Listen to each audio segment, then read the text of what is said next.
Donc, Binet-Sanglé, Charles Hippolyte Louis Jules Binet, dit Binet-Sanglé, né le 4 juillet 1868 à Clamecy dans la Nièvre, est mort le 4 novembre 1941 à Nice, est un médecin militaire et psychologue français.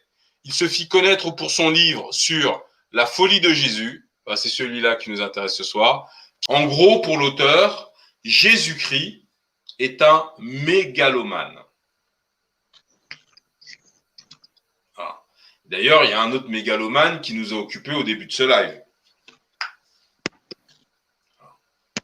Qui a la même inspiration d'ailleurs. La même inspiration. Comme quoi, si on possède notre esprit, on possède nos actes. Hein. Exactement. On continue. Chez les paranoïaques qui sont incapables de percevoir et de raisonner correctement, la morale n'a aucune base rationnelle. Je reprends. Chez les paranoïaques qui sont incapables de percevoir et de raisonner correctement, la morale n'a aucune base rationnelle. Les règles qu'ils expriment ne sont que la traduction en langage éthique de leur passion dominante. Dis-moi ce que tu ordonnes, je te dirai qui tu es. On continue. Nous savons déjà que c'était Jésus, Yeshua bar Yosef, un orgueilleux, tour à tour dévoré par la haine, secoué par la crainte, remué par la pitié. Wow. On parle de Jésus-Christ. Aussi, les règles de sa morale, de cette morale chrétienne que les apologistes ont si prodigieusement défigurées, peuvent-elles être rangées dans les catégories suivantes. Alors, on commence. Règles inspirées par l'orgueil. Alors, je rappelle le titre. Le titre, il est extrêmement puissant. Là. L'auteur ne rigole pas. Les règles morales inspirées par l'orgueil. Donc, 1. Le devoir d'adoration.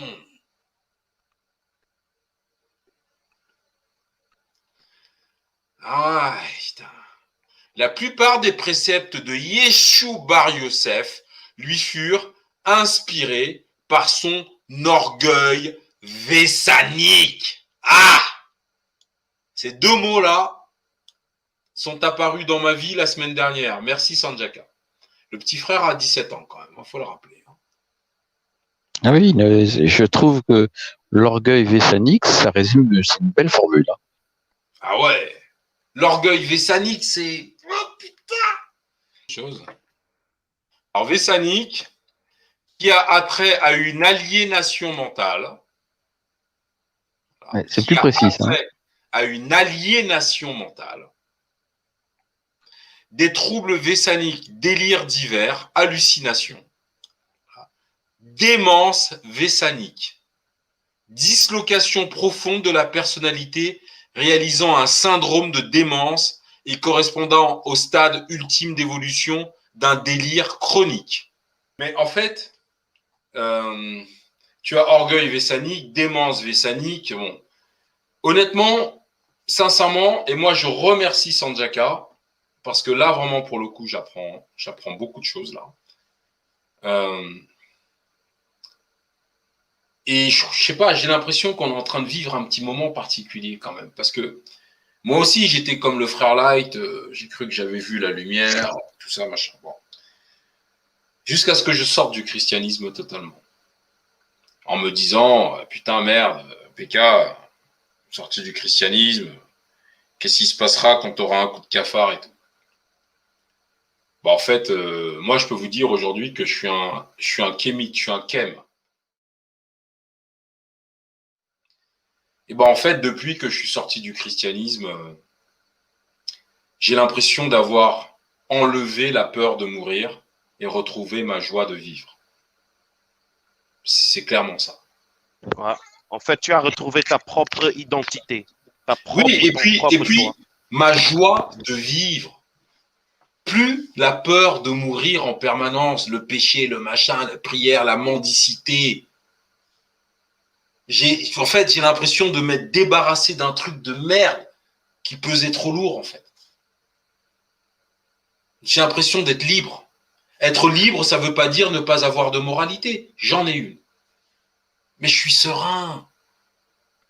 Et donc, quand je lis un livre comme celui-là avec vous, où on nous parle de l'orgueil vessanique, ce mot n'avait jamais existé dans ma vie avant que Sanjaka nous le balance la semaine dernière. Chose intéressante, fétiche, orgueil, opinion très avantageuse qu'une personne a de sa propre valeur aux dépens de la considération due à autrui. Alors c'est aux dépens de la considération due à autrui. Il y a quand même un aspect négatif. C'est-à-dire que vous avez une autre opinion de vous, mais aux dépens des autres. Aux dépens des autres. Donc lui, dans son orgueil vessanique, il faut que les autres croient en sa divinité. C'est-à-dire, en gros, moi j'arrive devant vous, on est au resto, je vous dis je suis le fils de Dieu, les gars. Faut me baiser la main si vous voulez aller au paradis. Et c'est un devoir, hein. C'est un devoir d'adoration, c'est une obligation d'adorer. Non, mais c'est ce qui est écrit, devoir d'adoration. Donc on n'a pas le choix en fait.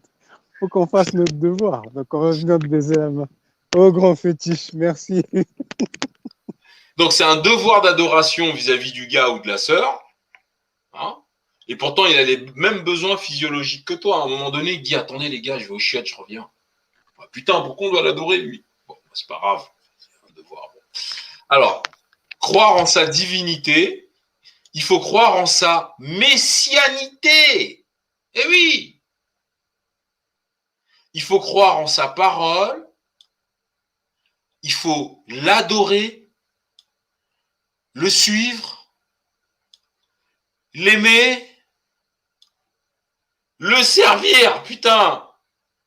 Oh, c'est quoi ce boulet là? Sincèrement, je peux vous dire un truc, hein. De notre vivant à tous là, t'as une copine ou un pote qui arrive et qui vous explique que vous avez un devoir d'adoration vis-à-vis de lui parce qu'il est le fils de Dieu, que vous devez croire en sa divinité, en sa messianité, en sa parole, que vous devez l'adorer, le suivre, l'aimer, le servir. Vous faites quoi? Arwa. Kuikamona akakorokisi. Kuikamona akakorokisi.